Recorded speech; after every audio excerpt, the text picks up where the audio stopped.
Hi అండి, అందరికి నమస్కారం. బాగున్నారు కదా? Welcome to Yog stack and thanks for supporting my videos. ఒక ఇంట్రెస్టింగ్ టాపిక్ ఇవాళ ఎందుకో షేర్ చేసుకోవాలనిపించింది. రీసెంట్గా నేను పెట్టేటువంటి వీడియోస్ కానీ తర్వాత కొన్ని వేరే యూట్యూబ్లో కామెంట్స్ చూస్తుంటే యాక్చువల్గా ఒక 2-3 కామెంట్స్ కొంత డిఫరెంట్గా అనిపించినాయి. డిఫరెంట్ అండి ఏంటంటే, ఇంకా ట్రంప్ ఎలగొట్టినా మీరు రారా, అమ్మయ్య అమెరికా వెళ్ళిపోతే దరిద్రం వదిలిపోతుంది, ఇంకా వచ్చే వాళ్ళు వచ్చేస్తారు, ఇంకెళ్ళగొడేస్తారు, ఇలాంటి ఎన్ని రకరకాల కామెంట్స్. అంటే డీటెయిల్గా టైం వేస్ట్ ఎందుకని నేను చెప్పట్లేదు, కానీ రకరకాల కామెంట్స్ అయితే పెడుతున్నారు అనమాట. అంటే ఎవరు పెడుతున్నారు జనరల్గా ఏంటి అంటే, అమెరికా వెళ్ళాలనుకొని వెళ్ళలేకపోయిన వాళ్ళు అక్కసు కక్కడానికి అలాంటి కామెంట్స్ పెడుతున్నారు అని చెప్పేసి కొంతమంది అంటూ ఉంటారు అనమాట.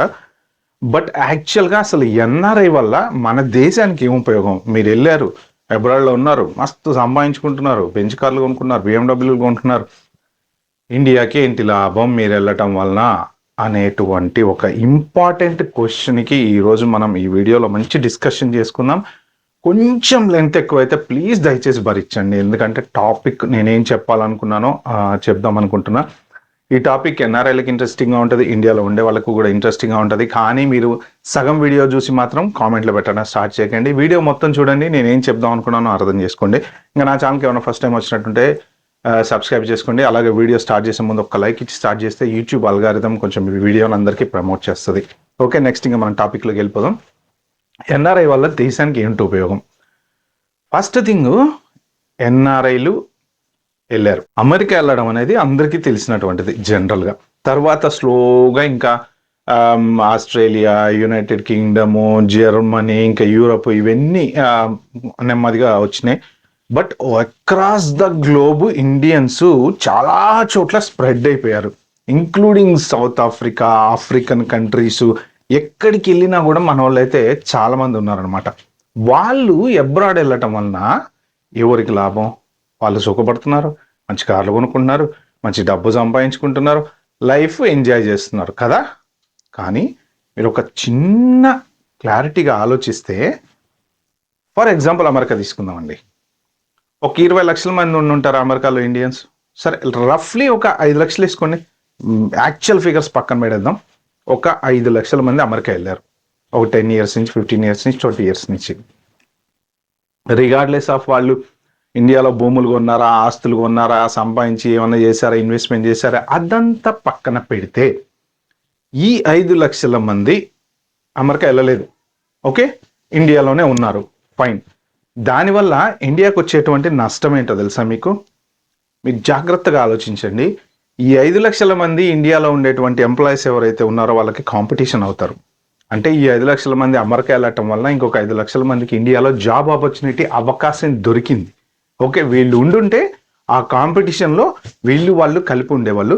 ఇప్పుడున్న 5 లక్షల ఉద్యోగాలు డెఫినెట్గా వెళ్ళిపోయి ఉండేవి, అంతే కదా, ముందు వెళ్ళిపోయినారు. నెక్స్ట్ ఇంకొకటి, ఈ 5 లక్షల మంది ఇన్ని సంవత్సరాల్లో ఇండియా ఎకనామీకి చాలా సపోర్ట్ చేశారు. వీళ్ళ వల్ల ఇంకేంటి లాభం దేశానికి అంటే, ఒక స్థలం కొన్న లాభమే, ఒక ఇల్లు కొన్న లాభమే, రిజిస్ట్రేషన్ ఫీజు గవర్నమెంట్ కట్టాలి కదా, కట్టడం వల్ల గవర్నమెంట్కి కొంత ఇన్కమ్ అనేది వస్తుంది. ఆ ఇన్కమ్ మీద ఎవరయ్యా బతుకుతున్నారు అంటే, మన ఫ్రీబీస్ ఇస్తూ ఉంటారు కదా ఎలక్షన్లకి, ఆ వచ్చే డబ్బుల్లోంచే ఇవ్వాలి కదా గవర్నమెంట్కి వచ్చేటువంటి ట్రావెల్. ఫర్ ఎగ్జాంపుల్ ఎన్ఆర్ఐలు అమెరికా వెళ్తున్నారు, ఫ్లైట్ టికెట్ కొంటారు కదా, ట్రావెల్ మీద కూడా డబ్బులు వస్తాయి, ఆ డబ్బుల మీద గవర్నమెంట్కి ట్యాక్స్ కడుతున్నారు. అంటే తెలిసినా తెలియకున్నా ప్రత్యక్షంగా పరోక్షంగా ఎన్ఆర్ఐలు ఇండియాకి బోల్డ్ అంతా కాంట్రిబ్యూట్ చేస్తున్నారు. ఎట్ ద సేమ్ టైము మన వాల్యూ, కరెన్సీ వాల్యూ పెరుగుతూ పోతుంది. ఎందుకు పెరుగుతూ పోతుంది? ఎన్ఆర్ఐలు బిలియన్లు ఇండియాకి పంపిస్తున్నారు. అంటే ఇండియన్ ఎకనమీలో వాళ్ళు పార్ట్ అయ్యారనమాట. ఇమాజిన్ చేసుకోండి, ఈ 5 లక్షల జనాభా ఎవరైతే ఉన్నారో అమెరికా వెళ్లకుండా ఇండియాలోనే ఉన్నారు అనుకోండి. ఫర్ ఎగ్జాంపుల్ 5 లక్షల జాబ్ కాంపిటీషన్ అవుతారు, ఫారెన్ ఇన్కమ్ ఇండియాకి రాదు, ప్లస్ వీళ్ళంతా అంత సంపాదించి స్థలాలు, ఆస్తులు కొనలేరు, ఈ రిజిస్ట్రేషన్ల మీద డబ్బులు రావు, ట్రాన్స్పోర్ట్ మీద డబ్బులు రావు, లోకల్గా జాబుల కోసం కొట్టుకుంటూ ఉంటారు, అన్ఎంప్లాయ్మెంట్ గ్రోత్ పెరిగిపోతూ ఉంటుంది. సో వీళ్ళు ఇండియాకి ఫేవర్ చేశారు, నష్టం చేయలేదు. కానీ ఇక్కడ ఏంటంటే జెలసీ పార్ట్ అనేది ఒకటి ఉంటుంది. జనరల్గా జెలసీ పార్ట్ ఎవరి మీద ఉంటుంది అంటే, ఎవరైనా సరే ఏదైనా చేద్దాం అనుకొని చెయ్యలేకపోతే కంపల్సరీ జెలసీ అనేది డెఫినెట్గా వేరే వాళ్ళ మీద ఉంటుంది. నేను అమెరికా వెళ్దాం అనుకున్నా, నాకు ఆపర్చునిటీ రాలేదు, నా వీసా రిజెక్ట్ అయిందో what ever it is, I'm an unlucky person. Okay, ఒక లక్కీ పర్సన్ అమెరికా వెళ్ళాడు, వాడు మంచిగా సంపాదించుకున్నాడు, సెటిల్ అయ్యాడు. సరే వాడు కష్టపడ్డాడో లేదో ఇంకోటో దొడ్డిదారులు చేశాడో వాట్ ఎవర్ ఇట్ ఈస్ అండి, వాడు సంపాదించుకుంటున్నాడు, మంచిగున్నాడు, సెటిల్ అయ్యాడు, 2-3 స్థలాలు కొన్నాడు ఇండియాలో, ఓ ఇల్లు కొన్నాడు. జెలసీ అనేది నాకు ఆటోమేటిక్గా పెరిగిపోతుంది. మీరు అనుకుంటున్నారు జెలసీ అనేది అమెరికా వెళ్ళని వాళ్ళకి, ఇండియాలో ఉండే వాళ్ళకి ఉంటుంది అని. కాదండి, అమెరికాలో లోకల్లో ఉన్న వాళ్ళకి కూడా జెలసీ ఉంటుంది. యూకేలో, ఆస్ట్రేలియాలో ఎక్కడైనా తీసుకోండి, ఒక 2 మనుషుల మధ్య డిఫరెన్స్. వీడి కాలం కలిసి వచ్చి బాగా సంపాదించుకుని, వీడేమో ఒక్కడే జాబ్ చేసుకుంటూ, వైఫ్ జాబ్ చేయకుండా రీజనబుల్ ఇన్కమ్ తోటి లైఫ్ లీడ్ చేస్తూ అబ్రాడ్లో ఉంటున్నాడు అనుకోండి, వాళ్ళిద్దరి మధ్యన కూడా జెలసీ ఫ్యాక్టర్ అనేది ఉంటుంది. వాళ్ళలాగా నేను సంపాదించలేకపోయినాయి, వాళ్ళలాగా 4 ఇళ్ళు నేను కొనలేకపోయినాయి, ఒక్క ఇంటితోనే అష్టకష్టాలు పడుతున్నాను నేను అనేటువంటి జెలసీ ఫ్యాక్టర్ అనేది ప్రతి చోట ఉంటుంది. ఎక్కువ ఎన్ఆర్ఐల మీద ఎందుకు ఉంటుంది అంటే, ఒక రకమైన ఫీలింగ్ అనేది మొదటి నుంచి మనకి జనరేట్ అయిపోయింది. ఎన్ఆర్ఐస్ బాగా డబ్బులు సంపాదించుకుంటారు. ఎస్, కరెక్ట్, అది 100% కరెక్ట్. ఎన్ఆర్ఐలు డబ్బులు సంపాదించుకుంటారు. But those days are gone. ఆ ఎంజాయ్మెంట్, ఆ ఎంటర్టైన్మెంట్, ఆ డబ్బు సంపాదన, ఆ బిజినెస్ అవన్నీ ఇప్పుడు అయిపోయినాయి. అంటే ఒకప్పుడు ఎప్పుడైతే ఎవరైతే ఫారెన్ వెళ్ళారో, అది any country regardless of America, వాళ్లకు వచ్చిన ఆ లోకల్లో ఉండేటువంటి ఖర్చులు తక్కువ, వచ్చేటువంటి ఇన్కమ్ ఎక్కువ, మిగిలే డబ్బులకి మన ఇండియా కరెన్సీ కన్వర్షన్లో వచ్చేటువంటి సంపాదన ఎక్కువ.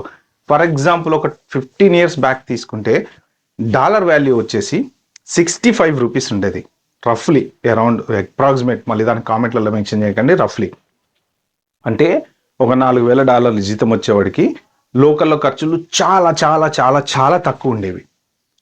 ఆ డబ్బుల్లో ఒక $1,000 మిగిలిస్తే ఇండియాకి ఎంత పంపించేవాళ్ళండి? 65,000 రూపాయలు పంపించేవాళ్ళు. ఫర్ ఎగ్జాంపుల్, 15 సంవత్సరాల క్రితం ఇండియాలో 65,000 మంత్లీ సేవ్ చేయటం అనేది highly highly highly unlikely.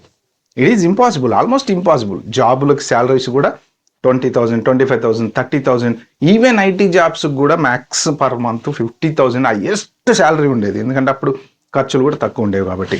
So NRIs ఇండియాకి కాంట్రిబ్యూట్ చేస్తున్నారు ఎకనామికల్గా. ఓకే, కానీ చాలామంది వాదన ఏంటి తెలుసా? మీ ఎన్ఆర్ఐలు వచ్చేసి ఇక్కడ స్థలాలు కొనుక్కోబట్టి రేట్లు బాగా పెరిగినాయి, మేము ఎఫర్ట్ చేయలేకపోతున్నాం అనేది. ఇది నా దృష్టిలో కరెక్ట్ వాదన కాదండి. ఎందుకంటే మన ఇండియా జనాభా ఎంత ఉంది, ఎన్ఆర్ఐలు ఎంతమంది ఉన్నారు, ఎంతమంది కొంటున్నారు? ఎస్, అఫ్ కోర్స్ కొంటున్నారు, కొనలేదని అనట్లేదు. కానీ ఒక 10 to 20% ఎన్ఆర్ఐస్ కొంటే, మిగిలిన వాళ్ళంతా లోకల్లో ఉండి అక్కడే బిజినెస్ పెట్టుకుంటా, డబ్బులు పెట్టుకుంటా, ఇన్వెస్ట్మెంట్లు పెట్టుకుంటా. సినిమా వాళ్ళు కొంటున్నారా? వాళ్ళ వల్ల రేట్లు పెరగట్లేదా? తర్వాత బిజినెస్ చేసే వాళ్ళు ఉన్నారు, వాళ్ళ వల్ల రేట్లు పెరగట్లేదా? జూబ్లీస్కి వెళ్ళి చూడండి ఎంతమంది డబ్బున్న వాళ్ళు ఉన్నారో, వాళ్ళ వల్ల రేట్లు పెరగట్లేదా? రేట్లు పెంచేది ఎవరయ్యా అంటే, వాళ్ళ దగ్గర డబ్బు ఉండి ఇన్వెస్ట్మెంట్ చేయగల కెపాసిటీ ఉండి వాళ్ళు రేట్లు పెంచుకుంటూ పోతున్నారు. మీకు ఎగ్జాంపుల్ చెప్తానండి. ఒకప్పుడు ఒక 10 ఎకరాలు ఎవడో ఒక ఆయన కొన్నాడు, పెద్ద ఆయన, ఎకరం 50,000 చొప్పున, 5 లక్షలు అయింది. ఆ 5 లక్షలకి తల్ల ప్రాణం తొక్కొచ్చింది ఆయన కొనడానికి. ఓకే, కాలం చేసింది, ఆయన పెద్ద ఆయన అయిపోయాడు, ఓ 15-20 ఏళ్ళు గడిచినాయి. ఇప్పుడు వాళ్ళ పిల్లలు ఏదో నార్మల్ జాబులు చేసుకుంటూ బతుకుతున్నారు ఫర్ ఎగ్జాంపుల్. దాని పక్క నుంచి ఓఆర్ఆర్ పడింది. ఓకే, ఇప్పుడు ఎవరు అదృష్టవంతులు? ఆ పెద్ద ఆయన రెక్కాడితే డొక్క ఆడకుండా కష్టపడి తినకుండా బతికి ఒక 5 ఎకరాలు, 5 లక్షలు, 10 ఎకరాలు కొన్నాడు, ఎకరం 50,000 చొప్పున. వీళ్ళకి ఓఆర్ఆర్ పడంగానే ఏమైంది? అది ఎకరం ₹1,00,00,000 అయింది. అంటే ఇప్పుడు ఎవరు డబ్బున్న వాళ్ళు అయ్యారు? అక్కడి నుంచి అదే ఎన్ఆర్ఐ ఈ ఎకరం ₹1,00,00,000 కొనుక్కోవాలంటే, ₹1,00,00,000 మిగల్చడానికి ఇండియాలో సంపాదించి దాచే వాళ్ళకన్నా కొంచెం తక్కువ టైం పట్టచ్చు. బట్ స్టిల్ లాభపడింది ఎవరు? ఈ భూమి అమ్మినటువంటి వ్యక్తి లాభపడ్డాడు. End of the day money అనేది ఈయనకు వచ్చినాయి, గవర్నమెంట్కి దాని మీద ట్యాక్స్ అనేది వెళ్ళింది. సో ఇట్లాంటివన్నీ చాలా ఇంపార్టెంట్. నెక్స్ట్ ఇంకొకటి, కువైట్, దుబాయ్, బోలెడు చోట్లకి కేరళ నుంచి, తర్వాత మన తెలంగాణ నుంచి కార్మికులు వెళ్తూ ఉంటారండి. పాపం చాలా మంది పనిచేయడానికి వెళ్తుంటారు. దుబాయ్లో చూసుకుంటే చాలా మంది ఇండియన్స్ ఉన్నారు. మీకు ఈవెన్ సింగపూర్ చూసుకోండి, మలేషియా చూసుకోండి, థాయిలాండ్ చూసుకోండి, ఎంతో మంది మన తెలుగు వాళ్ళు కూడా ఉన్నారు. వాళ్ళు ఏంటంటే భవన కార్మికులు అంటూ ఉంటారు కదా, జనరల్గా లేబర్ అనమాట. వీళ్ళని ఏజెంట్స్ తీసుకెళ్ళి అక్కడ వీళ్ళతో పని చేపిస్తూ ఉంటారు అనమాట. వాళ్ళు కొన్ని సంవత్సరాలు పనిచేసి 5 ఏళ్ళు, 10 ఏళ్ళు, 15 ఏళ్ళు వాళ్ళకి అక్కడ ఈ వీసాలు పాస్పోర్ట్లు రావడము అలాంటివన్నీ ఏమి ఉండవు. సో అలా కొంతకాలం పనిచేసి కొంత డబ్బులు దాచుకొని ఇండియాకి పంపించుకున్న తర్వాత రిటర్న్ వచ్చేస్తారు. ఇప్పుడు ఒక 10 లక్షల మంది కార్మికులు రఫ్గా, మీకు చాలా ఎక్కువ మందే ఉంటారు కానీ నేను రఫ్ క్యాల్కులేషన్ చెప్తున్నా, దుబాయ్, మిడిల్ ఈస్ట్ వెళ్ళారండి. ఓకే, వాళ్ళు వెళ్ళలేదు, ఇండియాలోనే ఉన్నారు. మన గవర్నమెంట్ ఎంతమందికి అని చెప్పి దారి చూపిస్తుందండి? అసలు ఆలోచించండి గట్టిగా. ఒక 15 to 20 years నుంచి మీరు క్యాల్కులేట్ చేయండి, అన్ఎంప్లాయ్మెంట్ ఎంత పెరిగింది ఇండియాలో.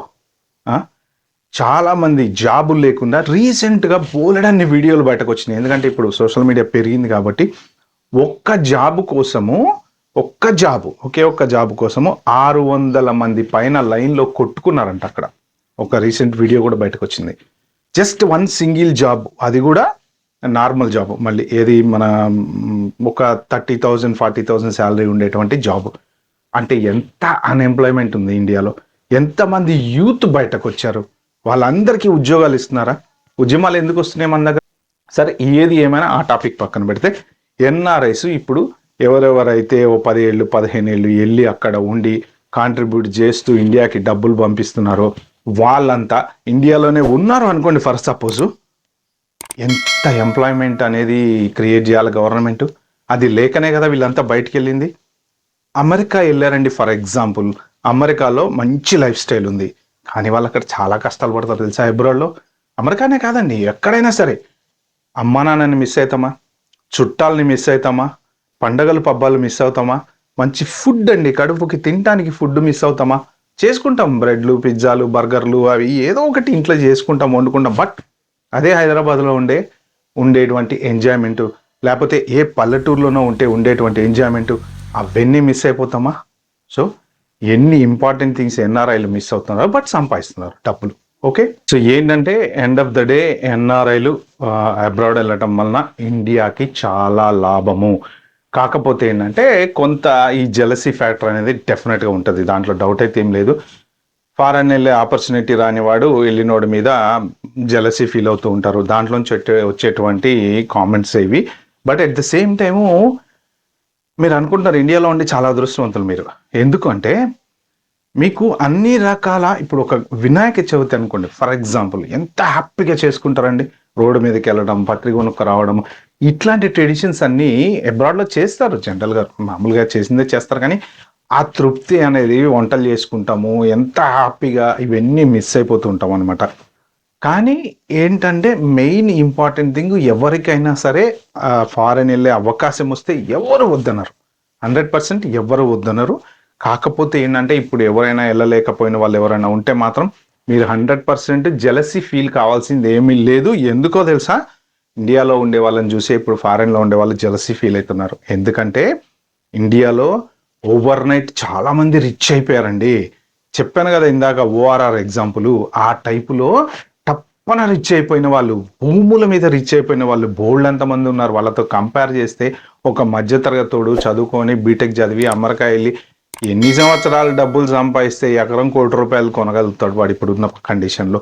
అది ఆ రోజుల్లో సంపాదించారు వాళ్ళు, డబ్బులు మిగిలినాయి, కొనుక్కున్నారు, ఫైన్ అయిపోయింది. కానీ ఇప్పుడు ఏంటంటే ప్రెసెంట్ అబ్రాడ్ ఎవరు వెళ్ళినా సరే వాళ్ళ లైఫ్ లీడ్ చేసుకుంటా బతుకుతూ ఉంటారు, 10 పరకో సేవ్ చేసుకుంటారు. మా అయితే 2 bedroom ఫ్లాట్ అపార్ట్మెంట్ ఏదో 2.5 కోట్లు కొనాలంటే ఓ 10 ఏళ్ళు 15 ఏళ్ళు పడుతుంది దాచిపెట్టి. ఓకే, అంతేగాని కోట్లు దాచేసుకొని కోట్లు వెనకాల వేసుకొని అవన్నీ జరిగే పని అయితే ప్రస్తుతానికైతే కాదు. ఇప్పుడున్న ఇమిగ్రేషన్స్ రూల్ ప్రకారం, ఇప్పుడున్న ఎక్స్పెన్సెస్ ప్రకారం కంపేర్ చేస్తే నిజంగా ఇండియాలో ఉండేవాడు ఎంత అదృష్టం అంటే, ఇండియాలో 50 లక్షల జీతం వచ్చిందంటే ఎంత మిగుల్చుకోవచ్చో డబ్బులు. మ్యాక్స్ మనం ఓవర్గా ఖర్చు పెట్టినా, ఎంత రిచ్గా తిన్నా 1,00,000 కన్నా ఎక్కువ అంత పెద్ద ఖర్చు ఏమి ఉండదండి. పెట్టాలంటే పెట్టచ్చు, 50 చాలా ఈజీగా అవుతుంది అంటే పెట్టచ్చు, నో ప్రాబ్లం. మీరు ఒక మంచి 50 లక్షలు పెట్టి కారు కొనుక్కుంటే ఈఎంఐ అవుతుంది నెలకి 1,00,000. లేదు, నార్మల్ ఒక 15 లక్షలు కియా కారు కొనుక్కున్నా 70-80 వేలు 60 వేలలో ఈఎంఐ వెళ్ళిపోతుంది.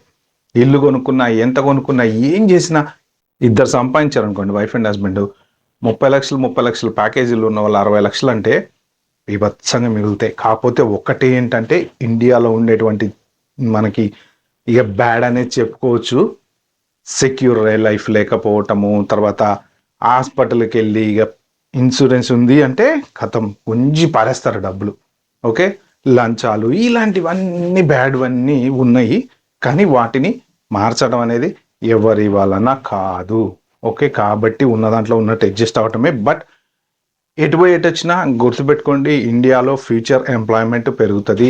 ఇప్పుడు అమెరికా కానీ వేరే కంట్రీస్ కానీ మోస్ట్ ఆఫ్ ద జర్మనీ కానీ యూరోపియన్ కంట్రీస్ కానీ వాళ్ళు కాస్ట్ కట్టింగ్ కోసము ఇండియాలో ప్రొడక్షన్ స్టార్ట్ చేయాలని చెప్పి చాలా కంపెనీస్ ఆలోచిస్తున్నాయి. మీకు ఇండియాలో ఎంప్లాయ్మెంట్ పెరిగే ఛాన్స్ ఉంది. ఇండియాలో మంచి జీతం వస్తే అక్కడే మీకు డబ్బులు ఎక్కువ మిగులుతాయి. కాకపోతే మాత్రం క్వాలిటీ ఆఫ్ లైఫ్ అనేది ఆబ్వియస్లీ తక్కువ ఉంటుంది. దానికి మనం ఏం చేయలేము. కాకపోతే మీకు ఒక మంచి లైఫ్ ఉంటుంది. మీ ఫ్యామిలీ దగ్గరే ఉంటారు, అమ్మ నాన్న దగ్గరే ఉంటారు, పండగలు పబ్బాలు చేసుకుంటారు, ఇవన్నీ అనుభవించగలుగుతారు అనమాట. ఓకే, ఫారెన్ వెళ్తేనే మనం బతుకుతాం అనేది అయితే ఏం లేదు. ఇప్పుడు చూసుకుంటే యాక్చువల్గా అబ్రాడ్లో ఉండే వాళ్ళు ఎప్పుడెప్పుడు ఇండియా వద్దామా అన్నట్టు చూస్తున్నారు అనమాట. కాకపోతే ఏంటంటే వస్తే ఎవడేమనుకుంటాడు అన్న భయంతో కొంతమంది రాలేకపోతున్నారు. కొంతమంది మాత్రం నాకు వద్దురా బాబు ఈ అమెరికాలు ప్రశాంతం, మన ఇండియాలో ఉన్నాం, ఇంత తిన్నాం, ఇంత పడుకుంటాం, మనకి ఎందుకు హ్యాపీగా మంచి జాబ్ ఉంది. వాళ్ళు బతిలాడిన పోరండి ఫారెన్, హాలిడే కూడా పోరు కొంతమంది. ఓకే, వాళ్ళ లైఫ్ వాళ్ళది.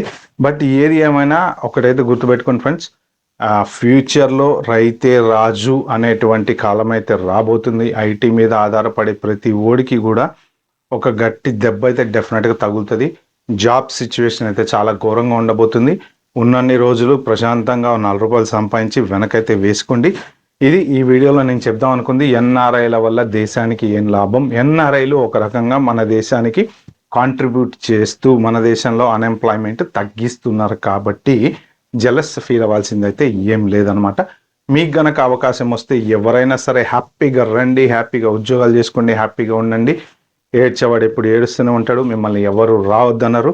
మీరు వెళ్ళండి, మీ ప్రయత్నాలు చేసుకోండి, మంచి లైఫ్ లీడ్ చేయండి. ఓకే ఫ్రెండ్స్, ఈ వీడియో కనుక మీకు నచ్చినట్టుంటే ప్లీజ్ అండి like, share, subscribe my channel. Thank you.